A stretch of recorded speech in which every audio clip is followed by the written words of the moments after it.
अजितदादांशी फक्त पाण्याच्या संदर्भात चर्चा, अजितदादांशी राजकीय चर्चा नाही. उत्तम जानकर. मी शरद पवार गटाचा आमदार आहे. आमचे 10 लोक आहेत. एका आमदाराने काही फरक पडत नाही. गेलो तर राजीनामा देऊन जावं लागेल त्यांच्या पक्षाला. गरज नाही आहे. त्यांच्याकडे 250 आमदार आहेत. आमचे सगळे मिळून 50 आहेत. त्यामुळे गरज नसताना ते कशाला बोलवतील. तुमच्या मनात अनेक चर्चा असतात, मात्र तालुक्यातील अनेक विकास कामे असतात. त्यामुळे मंत्र्यांची भेट घ्यावीच लागते.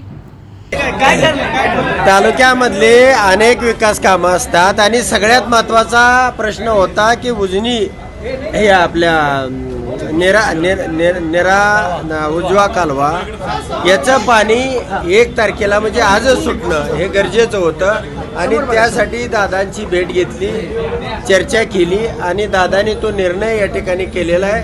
दादांचं त्या बाबतीमध्ये मनापासून म्हणजे अभिनंदन आणि आभार. विखे पाटील साहेबांचं सुद्धा मनापासून अभिनंदन आणि आभार.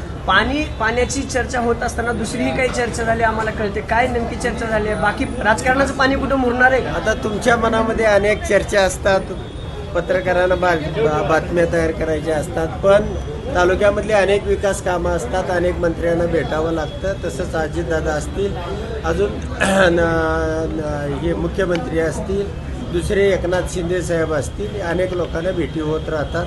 प्रत्येकाचीच ब्रेकिंग न्यूज करावा असा विषय नाही.